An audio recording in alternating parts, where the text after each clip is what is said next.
Yo, what up guys? Another day, another Clan War League content. Konting update lang tayo sa mga ibang accounts ko na naglalaro ngayong Clan War League. So, meron akong dalawang accounts na nandito sa Reaper Clan. Ayan, shoutout sa Reaper Clan dito. At ang clan leader nila ay si Boss NPC Setan Brian. So, shoutout din sa NPC Kowa. As of the moment, ongoing na yung round 6 dito at napakaganda ng results. So, ayan, nasa top 1 dito ngayon ang Reaper Clan at malapit na ma-promote sa Champion 3. So, yung number 2 dito, yung kasunod namin, tapos na yung attacks nila, 30 attacks na. And then kami dito ay meron pa kaming 4 na attacks. At so, yan, mula round 1 hanggang dito sa may round 6 ay wala pa kaming talo. So, maganda, mataas yung chance talaga ma-promote nito sa Champion 3. So, yun nga, dalawa yung accounts na meron ako dito. 4 na lang kaming may natitirang attack. So, gagamitin ko na yung unang attack natin. So, atakin natin to number 8. At ang naisip ko dito ay, syempre, throwers pa rin, pero may zap quick tayo dito. Isa-zap quick natin tong bandang gitna. And then dito tayo magwa-warden walk with 2 furnaces. And then dito tayo mag-e-entry. Pakaliwa, pataas. And then inilag launcher na lang natin to in town hall para magkaroon tayo ng access dyan. Afterward, so ayun, banata na agad natin to. Let's go. So drop muna natin si Tatang dito sa may kanan. Check muna tayo ng air traps. 1, 2, wala, okay. Warden and then healers. Tapos drop tayo dito ng furnaces. 2. Okay, tapos i-zap quick na natin to. Double quick and then zap quick. Ayan. Okay, nice. Wait lang natin si Tatang dito. Sakto, 2 spell towers yung nakuha natin ng ano doon. Zap quick. Kasama yung super wizard tower and multi-IT. So, malaking value. Maganda. Hintayin ko lang mag-form ng funnel dito si Warden. Gusto ko makuha yung X-bow bago ko i-pull yung throwers. Hindi, pwede na ata to. Sige, pwede na yan. Drop na natin ito yung mga throwers. Coco Balloons, Warden Apprentice. Okay, goods na yan. And then dito ay Ice Golem and then si Queen. Uy, uy, uy, uy, uy, uy, matetegi yung Warden. Drop muna tayo ng totem spell pang distract. Matetegi yung Warden natin. Delicates. Okay, gamitin natin ang ability ng Queen. Magwo-walling ata yung mga throwers natin ah. Okay, nag-walling sila. Drop tayo dito ng log launcher. Okay lang yan. All goods, all goods. And then si King, saka si RC, dito na lang siguro sa kabila. Dito ko na drop yung King. Para lang sure ball. Drop pa lang tayo ng totem spell dito. And then i-rage spell natin tong throwers. Ayan, rage spell tayo dito. Let's G. Si RC, drop natin dito sa may scatter shot. Okay, so far so good. May spell support pa tayo dito. May isang totem spell pa. Uy, poisonin natin yung furnace. Nakalimutan ko na. And then drop na rin natin yung totem spell dito. Nakalak yung X-bow kay Queen. Mabubuhay pa ba si Queen? Hindi na, nategi na siya. Sige, okay lang yan. Si RC dito, goods pa naman. Marami pa tayong throwers. Gamitin na natin yung wizard dito sa kaliwa. And then, ipapop na rin natin yung rocket spear dito. Ayan, gamitin na natin yung rocket spear dito. So, ayan. Makukuha natin to using Zap Quake Thrower Smash. So, meron pa akong isang attack. Gagamitin ko na rin. Diba marami kasi akong account, guys? 12 yung Town Hall 18 ko. So, yung mga ina-upload ko nung nakaraan ay puro sa Bloodhounds Clan lang, Clan War League. So, 3 lang yung accounts ko nandun. So, meron pa akong 9 accounts na nasa ibang clans na naglalaro ngayon ng Clan War League. Okay, second and last attack dito sa Reaper Clan. Ito na yung babanatan natin, yung number 10. Familiar yung base niya.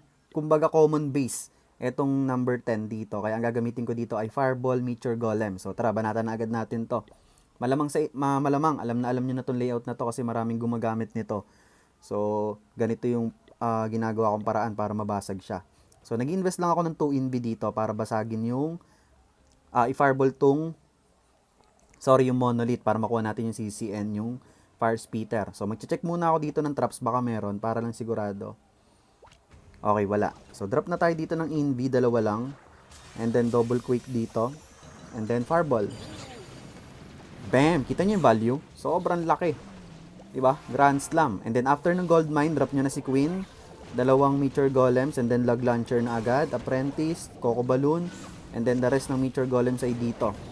Okay, drop muna tayo dito ng totem spell pang distract sa multi-gear. Saka kay Guardian. Okay, another set of Coco Balloons. And then si Queen, si King and si RC dito yan. Sila bahala mag-counter funnel. So, kailangan pumasok ng mga Meteor Golems natin sa gitna kasama yung Queen. Guys, kailangan yung pumasok sa... Nako, walang pumasok.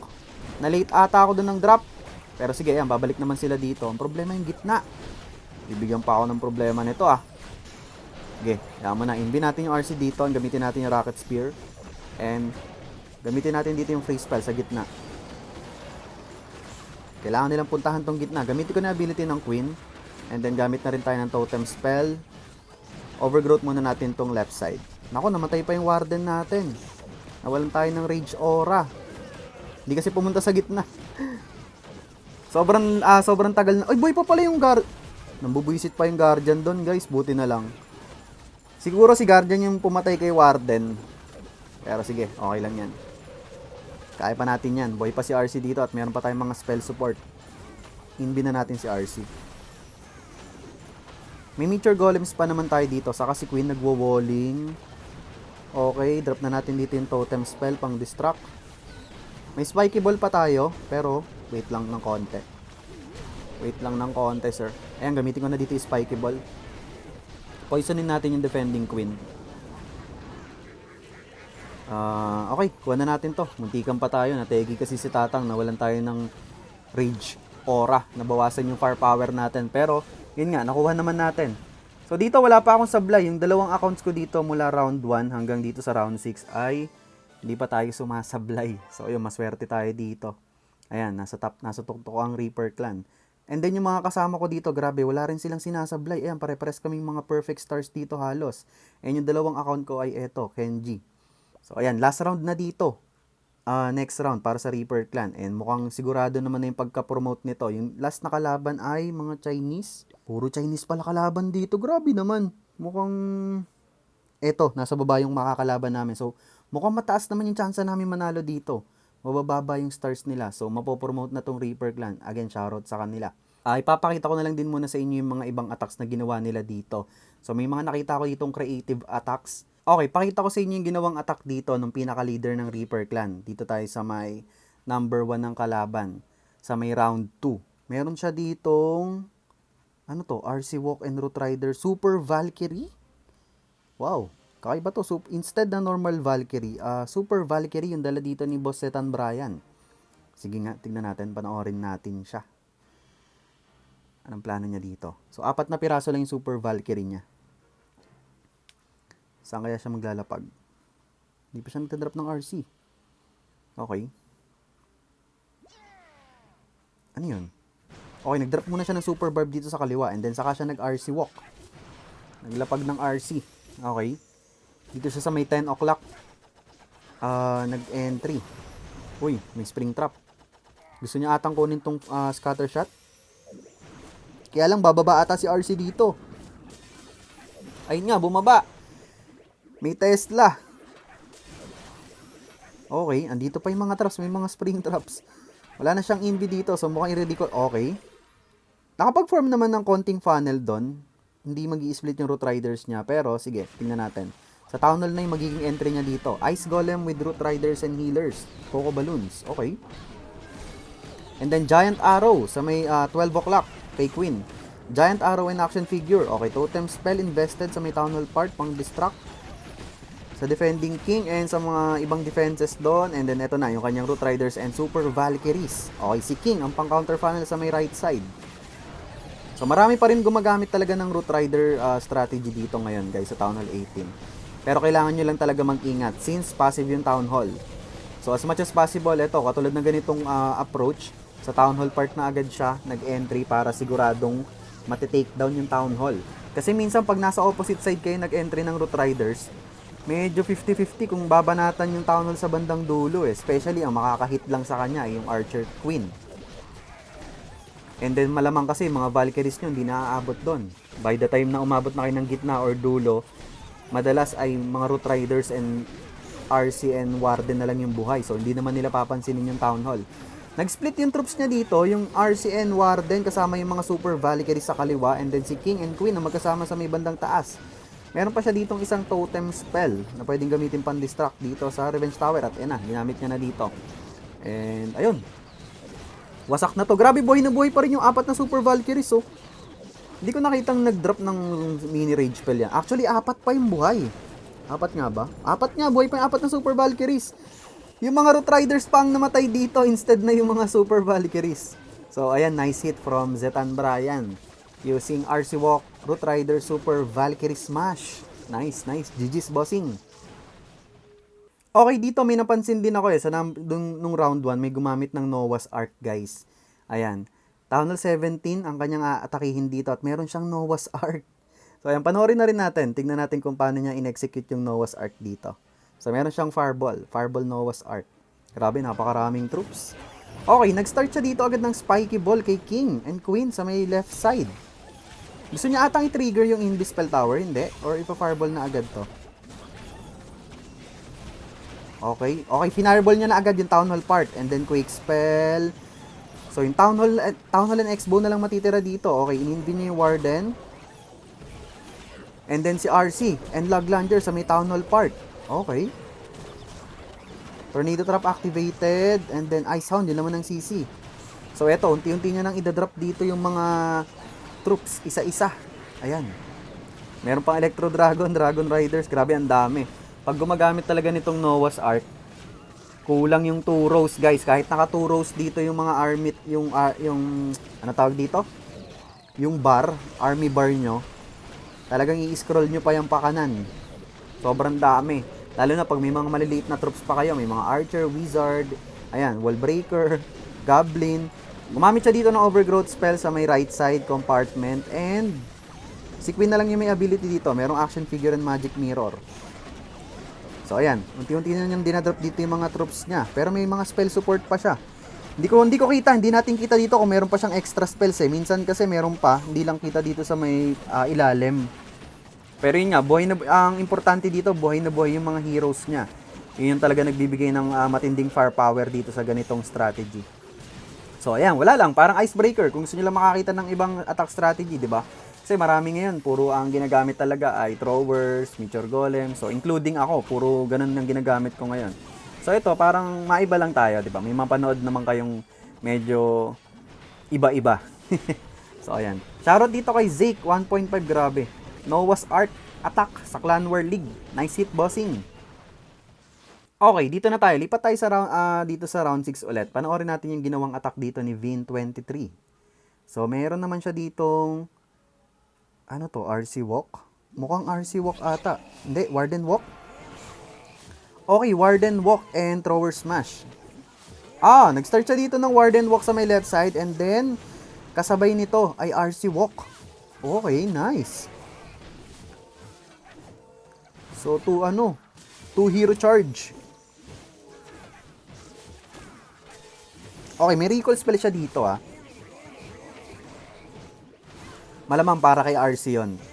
So, gusto niya i-clear tong yung heavy chunk dito sa may bandang left side.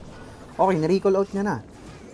And then, okay, para lang hindi siya magsayang ng oras, dinrop niya na yung Warden doon. So, instead na after pa nung RC Walk phase ng attack niya, saka siya magdadrop ng Warden and Throwers.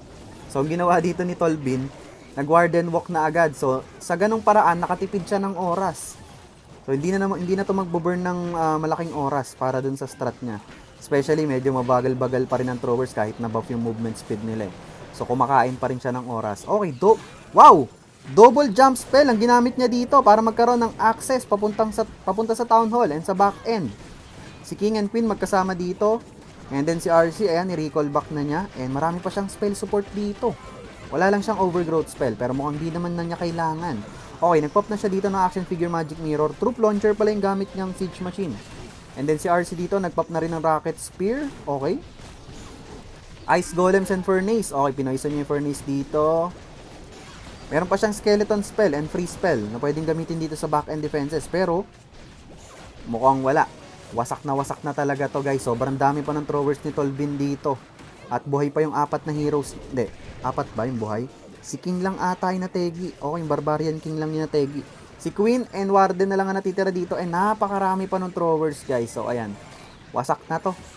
Grabe. And then yung skeleton spell, ginamit niya dito pang distract sa may monolith sa back end. Nice hit by Tolbin 23. Galing. Okay, panoorin naman natin si Jogs dito. ay natake niya yung number 4. Ano kayang gamit niya? Oh, Meteor Golem na may throwers and Electro Titan. Okay. Si King ay naka-Earthquake Boots, Spiky Ball. So, RC Walk. RC Walk, Meteor Golem, Thrower Smash ang gamit ni Jogs dito. Okay, panoorin natin. Dito siya nag-start ng RC Walk sa may left side.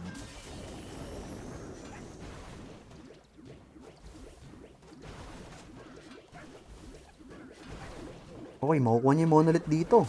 Nice! And then, nag-pop na siya dito ng Haste Vial. Meron pa siyang isang Invi dito. Okay. Nice. I-recall out niya na ba to? Nice. Nakuha pa yung... Grabe. Ang ganda ng value nakuha dun. Nung RC. Scatter Shot, Monolith.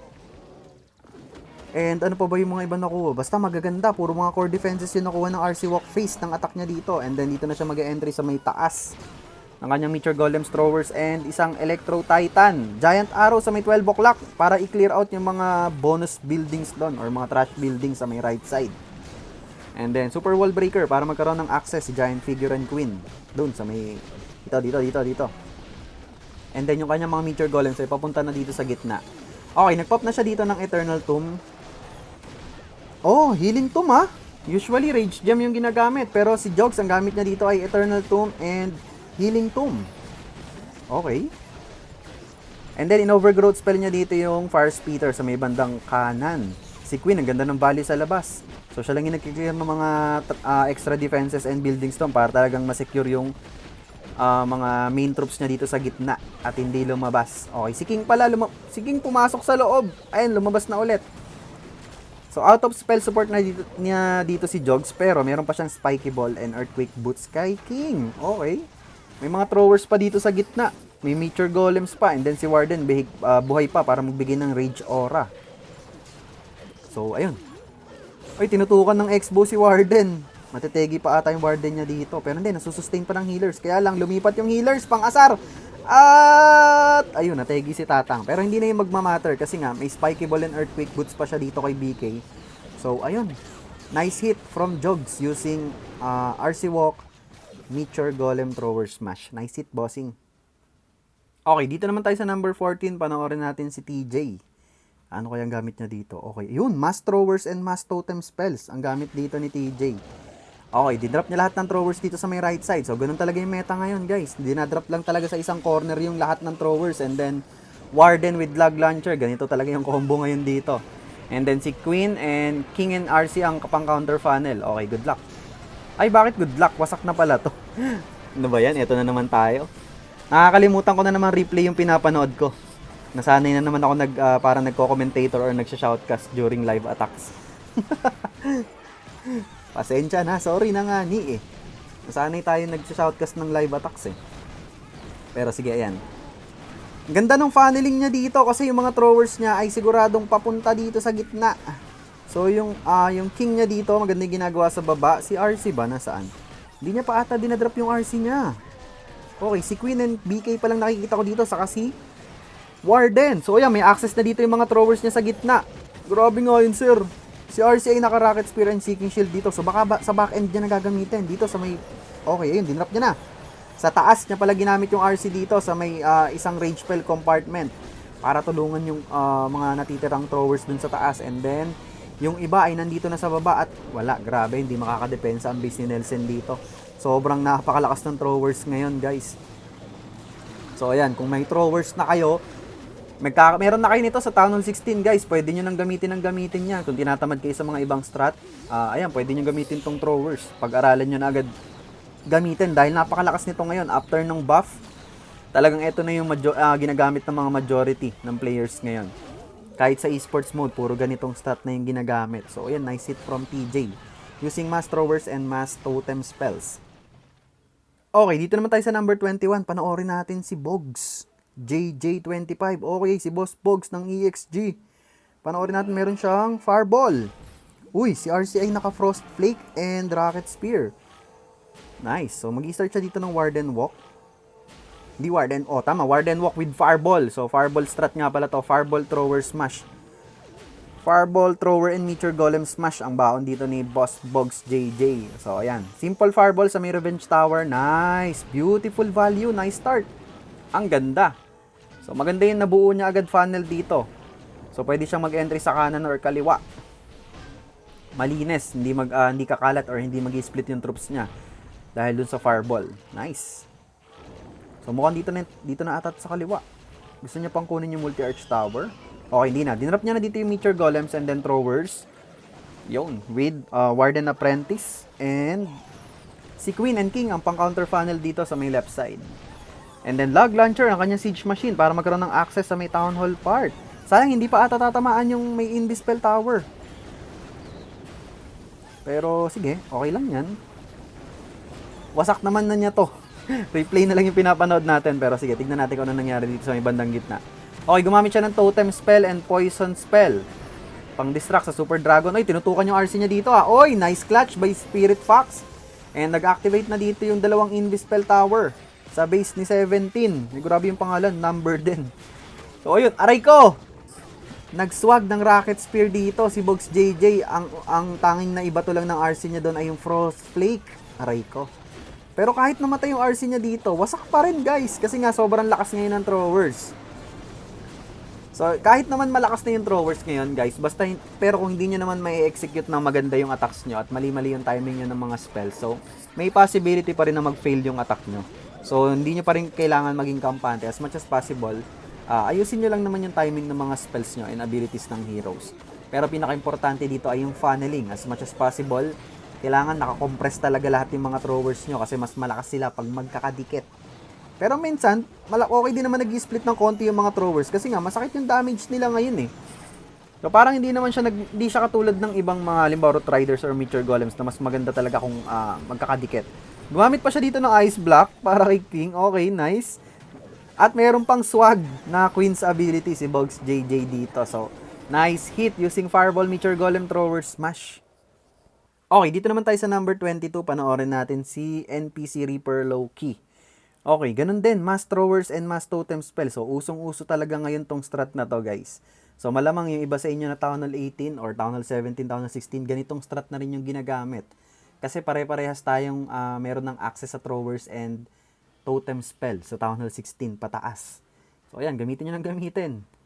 So, kung medyo nahihirapan kayo maka 3 star sa ngayon, kung nahihirapan kayo maka 3 star gamit yung ibang strategies sa ngayon, so, ito, pwede nyo pag-practicean tong throwers. Ayan, kung makikita nyo dito, dinadrop lang talaga sa isang corner and then Log Launcher, Warden, and then ayun na yun. Aalagaan nyo na lang dito yung mga paglapag ng totem spells. Ang pinaka-importante dito ay yung tamang equipments kay Warden, Life Gem and Rage Gem. Pwede rin kayong gumamit ng Heroic Torch and Rage Gem kung trip nyo. Depende siguro sa base layout, pero majority ng mga players na gumagamit ngayon ng ganitong strat ay Life Gem and Rage Gem yung ginagamit na equipments ni Warden. So, ayan, ganito lang yung mechanics nito. Magka-counter funnel lang kayo using Queen sa isang side and then King and RC sa may isang side para magkakasama pa rin yung yung mga throwers nyo papuntang gitna or sa core ng base dito. So, ayun. Meron pa siyang revive spell dito na pwedeng gamitin. Oy, parang yung ginagamit kong strat pala to kasi yung revive spell ay para sa mga mateteging RC sa Warden. So, doon ko lang ginagamit madalas yung revive spell. Kung halimbawa namatay agad yung RC, hindi natapos yung Rocket Spear, so pwede kong gamitin din yung revive spell para i-continue niya yung Rocket Spear. Yun nga, tulad pala na nangyari dito, namatay yung RC dito ni Reaper Loki bago niya matapos yung Rocket Spear. Pero yun nga, since meron siya ditong revive spell, ayun, pagka-revive niya, tinuloy nung RC doon yung Rocket Spears niya. So ayun, di ba? Yun yung purpose nun. Or minsan, di ba, mamamatay agad si Warden sa umpisa. Minsan, may snipe siya ng Guardian, di natin mapapansin. Or mababurst si Warden. So, pwede nyo gamitin yung revive spell sa kanya para bumalik yung rage aura nyo sa inyong troops. So, yun yung purpose ng revive spell dito. So, nice hit from NPC Reaper Loki using Mass Throwers and Mass Totem spells. Nice hit, bossing. So, ayun, hanggang dito na lang muna ipapakita ko, guys. And advance congratulations na agad dito sa Reaper Clan. Dahil sigurado na yung promotion nito. Promise, kahit dito sa may last round, kasi yung nag-average yung stars namin dito ng 80 to 90 eh. So, yung kalaban naman namin sa last round ay maliit lang yung stars na nakukuha nila. So, mataas talaga yung chance naming manalo dito at ma-promote sa Champion 3. So, congratulations na agad sa Reaper Clan. Shoutout ulit kay Boss Zetan Brian, ang leader ng Reaper Clan. And shoutout sa NPC Kowa, Noble Philippine Clashers. So, ayun. GG sa inyo, guys. See you sa ating next content sa Bloodhounds clan ulit tayo sa susunod bukas. So ayun, GG's, peace out, clash on, brah!